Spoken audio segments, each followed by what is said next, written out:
Peggy Hall back with you from thehealthyamerican.org. If you were with me yesterday, I was trying to stream live and I had two strikes. I could not get my slideshow to work, so that video will be for you another time. So I've got a couple of videos for you this evening. We are going to be looking at this OMAR attack. Yes, more mayhem from Minnesota. How could I have overlooked the fact that this very controversial representative is from that state? Well, we're going to take a look. Let's do that right now. Let's take a look. And then later we're going to look at some of your comments, especially those of you that live in Minnesota or have lived there. And then I've got another very, very strange incident that a Healthy American alerted me to that happened in Minnesota nearly 100 years ago. And I'm going to predict that that also was another one of these fake, phony, orchestrated events. Let's first take a look at, let me share my screen, and we are going to we're going to hop over to this news report, and let's cue that up. Let me pause that and let me cue this up, and let me know if you saw this. All right, let's hear what this fellow has to say. This morning, accused of charging at Minnesota Congresswoman Ilhan Omar during a town hall in Minneapolis last night. And we can show it to you on video. A man sprays some type of liquid at the Democratic Congresswoman, and she walks right towards him. As you see there, she raises her fist even. Just before the attack, Omar called for ICE to be abolished and criticized DHS Secretary Christine Home. All right, we're going to break that down in just a moment, because you can probably observe a couple of strange things that I'm going to point out as well. It's very nerve-wracking, so we're talking about nerves. I want to thank the sponsor. Let's get the sponsor message, because many of you are asking me for non-pharmaceutical ways that you can deal with things like nerve pain.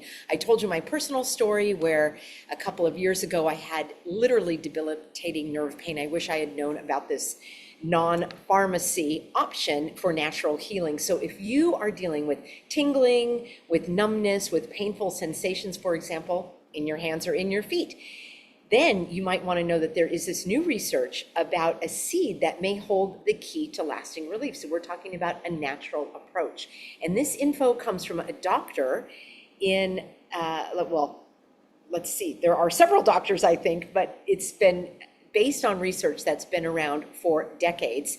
And apparently this helps restore healthy nerve function, relieving pain and numbness and tingling, which also helps support your balanced blood sugar levels. So as you know, these kinds of breakthroughs are buried by BigPharma, hidden away to protect their own profits.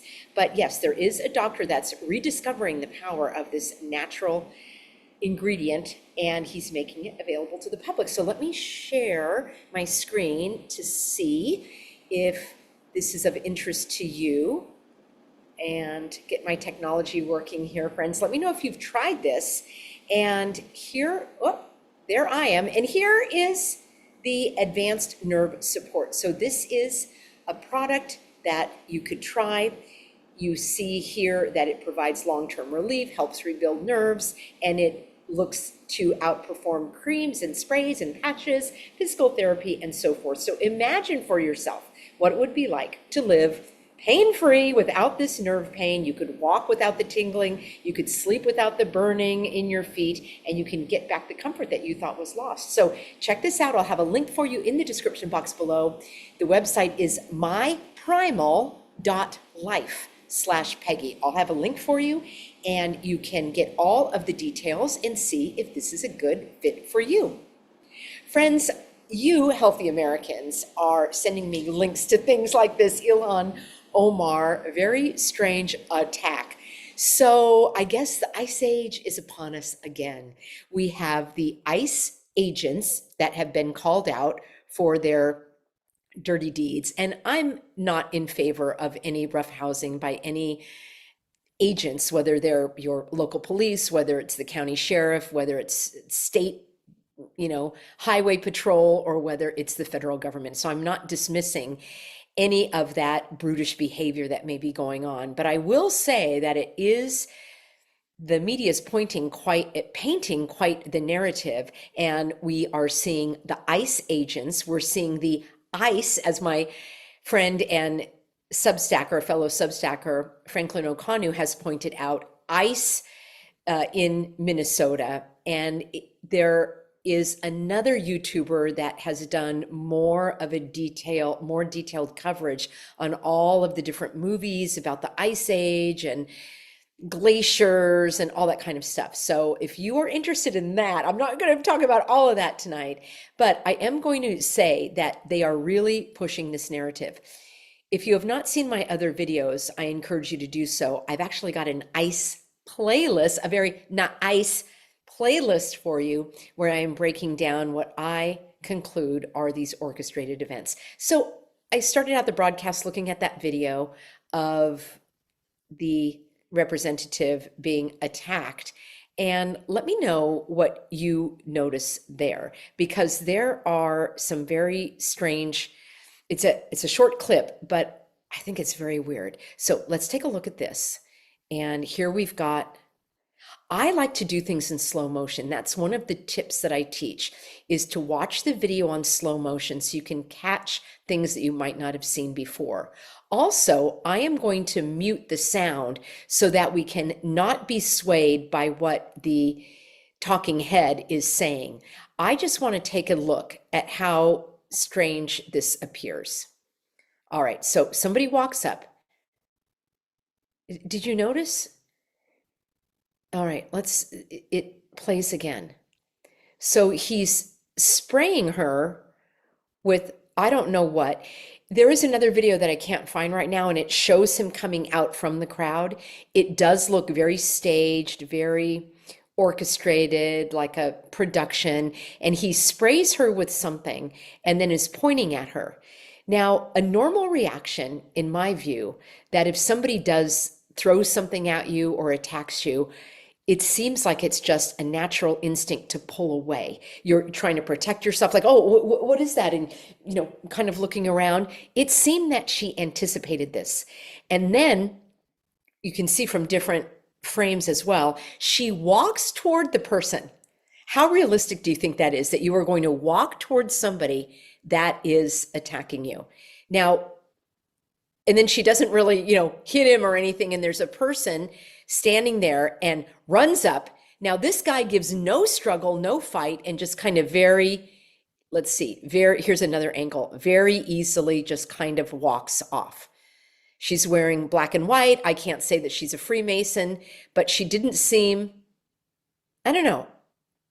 And it also, is it just me, but it didn't seem, what do you make of her body language and the way that she went after that man?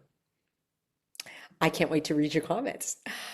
So I find this very strange. And we are told that she was calling for the resignation of Kristi Noem. There are those who are doing so, and also criticizing ICE. So it just didn't pass the sniff test for me. And then she didn't wipe herself off. I don't know. It just, let's get all the cameras on the guy getting hauled away. So let me know if you have other footage on that. It just didn't seem very realistic to me at all. And of course, in Minnesota, and I did a video for you, I want to share a few of your comments from the video I did that was called Why in, let's see, what was I calling it? Minnesota Mayhem. Why are these things happening in Minnesota? So some of the feedback that I got, you are absolutely correct. We are witnessing witchcraft and ritual. You're doing an excellent job of de-occulting these events. That 8-pointed star on the new flag carries significant occult meaning. So I shared with you the new Minnesota flag, which bears an uncanny resemblance to the Somali flag. And speaking of de-occulting these events, part of the reason that I do it is because when we expose evil, then the power is lessened. When we ignore these things and we let them just happen without pointing them out and going, hey, that's not right, that doesn't look right, that's not adding up, I believe that they gain power. So when we can expose these things, when we show that the emperor has no clothes, that is something that we can do. I cannot control ICE. I cannot control the mainstream media merry-go-round. I cannot control these staged events that look really phony and fake and rehearsed, basically. I cannot control Representative Omar, but I can expose what doesn't add up. And then we also can affirm and validate what we are seeing with each other here on the Healthy American channel. So that's the reason I do it. I'm not trying to sensationalize it. I'm certainly not doing it for views, because YouTube has frozen my view count and has frozen my subscriber count. So it's basically so we can support each other and say, yeah, you're not going crazy. I'm not going crazy. The world is going crazy. Tomorrow, I'm going to share with you a bunch of things that drive me crazy that I think should be outlawed. So that's going to be more of a lighthearted video as we close out the week. I mentioned the shoes being a ritualistic calling card, and Pamela said, remember George Bush had somebody throw a shoe at him. And Matrix Free said, don't forget the shoe bomber. And Ed Sullivan, which was an old show long before my time as well, but his tagline was, we got a big show tonight, a really big show. And it sounded like people would say, a really big shoe, a really big shoe. The Twin Cities, Jack says. Oh, and let's not forget about the shoes, that we remove our shoes at the airport because, yes, of this, we were told the shoe bomber, because yeah, that's a really good place to put an explosive, is in your shoes as you're walking on them. And that is another ritual. So it's a humiliation ritual. When you remove your shoes, you are signaling that somebody has conquered you. And the conqueror is making you do this as a part of the humiliation ritual. And many of you have pointed out Oli Damagard to me, if I'm pronouncing it correctly. He has done a very deep dive on the whole symbolism of the shoes. And I just keep seeing it pop up again and again. Now, Jack says the Twin Cities of Minneapolis and St. Paul. So Twin Cities, Trump is a Gemini. Twins, the Twin Pines Mall, Back to the Future. So was that movie filmed in Minneapolis? He says it goes on and on, but you get the point. Tracy says that they want to change the flags, the state flags, because they want to get rid of history. Fact-checking history said the pretty good thing was a clincher for me. Jelly says, I'm a freedom lover living in Minneapolis. Your videos were a godsend to me during COVID. This feels the same. I'm surrounded by leftists here. I still see people outside biking and walking with their masks on. Yeah, very crazy. Laura Lee says, we live just over the border in Hudson, Wisconsin. I have a friend who's on dialysis. On Monday, he was given curfew papers and told to keep them in his bag to present if he was stopped. You see where they're going with this, friends? People will say, well, Peggy, why would they do this? And I want to turn that question around and ask you, why would they do this? I know that you can come up with some ideas. So here's one right here. They want to institute martial law. I did a video before about Trump inflicting the Insurrection Act. In other words, creating these events that are so outrageous, so egregious, so horrifying to compassionate people that kind of glance at the headlines and then just believe what the media is telling them. And then they will applaud Trump stepping in to create peace and order, to create order out of chaos. That's one of the occult sayings, is to create order out of chaos. So here's another example. You have all of the chaos, and now they can institute the curfew, the stay at home.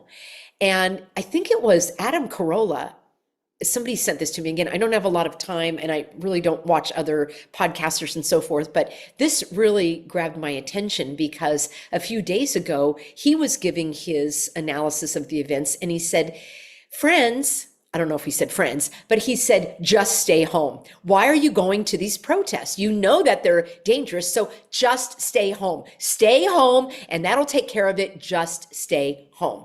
Now, I don't know if he was being sarcastic, but doesn't that sound like stay home and stay safe?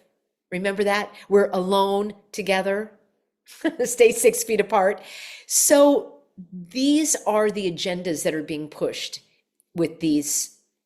I think that it's a type of terrorizing the population. The media and the government, whoever is behind this, is terrorizing the population, getting them to believe these things.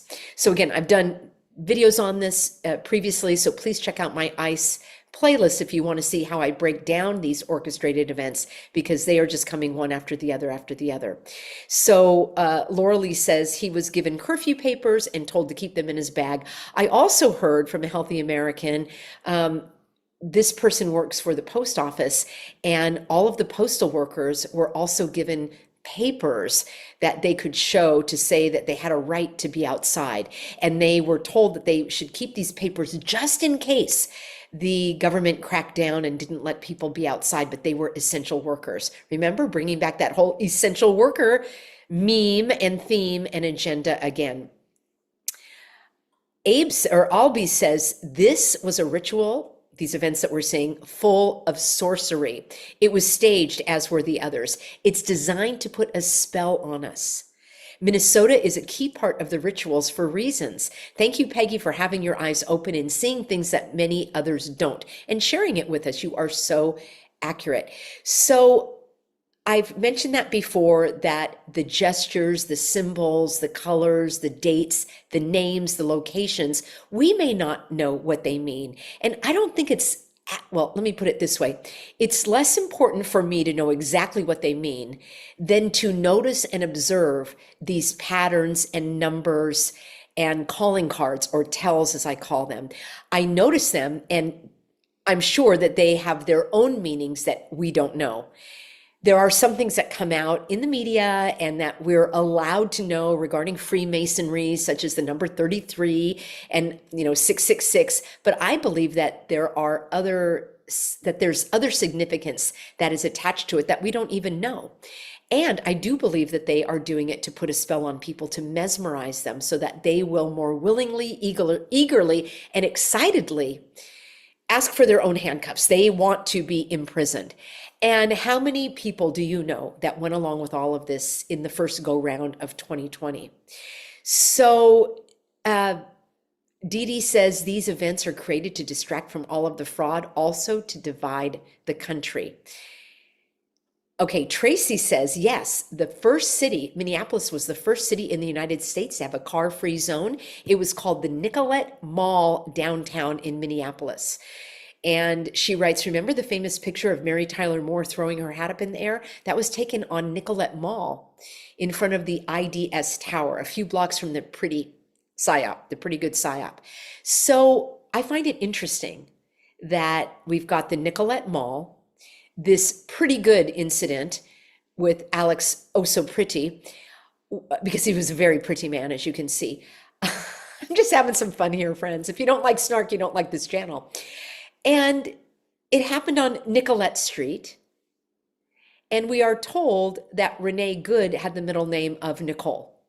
So these are the calling cards. These are the tells. This is the mockery. This is the humiliation. This is the ridicule for people that don't have eyes to see. And people will sometimes put that in a comment. Why do they do this, Peggy, when it's so obvious? Because they get away with it, don't they? Because it's not obvious to the people who are not observing. It's not obvious to the ones who criticize me and say, there you go again, looking at the colors. A lot of people wear red hoodies. They don't want to see it. Okay, Fox News headlines state that flight cancellations hit pandemic levels. This is probably another test run by the elites with their manufactured winter weather whiplash, which they are calling ice storms, synonymous to their ice raids. And that's from a commenter, The Deliverance Lifestyle. I'm so grateful for all my healthy Americans. I've got the savviest, most supportive, wonderful audience on YouTube. And West Wind said, I lived in Minnesota all of my 60 plus years. It's getting more and more challenging to stay. The taxes are oppressive because we are paying for all of that Somali fraud. Do you think that Ilhan Omar representative is involved in some way? Just asking. All right, Janelle says, thank you, clever Peggy. Pearls of wisdom and deep insight. I hope your audience absorbs your foresight and your knowledge. Thank you. She writes, we are all immigrants. Yes, except for the, what are we calling them now?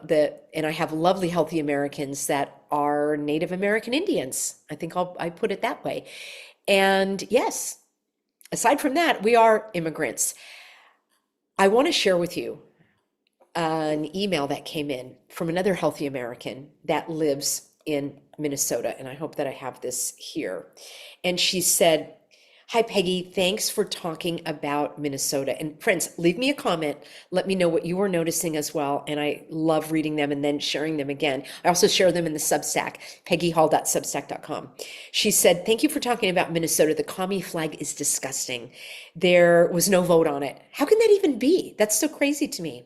Because I don't watch the news, I learned about the new flag by seeing it on flagpoles. Can you believe that? And I was disturbed. After that, I saw there were some people that are still hanging their original flag in their yard. Now that is an action step that you can take. I think that's awesome. She said, I posted a comment on one of your videos about how they also offer blacked out license plates now. There's no sense of pride in home, as we know is the goal. I'd like to know more about these blacked out license plates. I haven't heard of that. She said, I live in an inner ring suburb of Minneapolis, and it's home of the Mall of America, Bloomington. From what I understand, Bloomington is what's considered a sanctuary city, a term that might now be politically incorrect, she says. A lot of Somalians have been brought here. I have a friend in her 60s who has lived in Bloomington her whole life. And in the same house, she told me the following.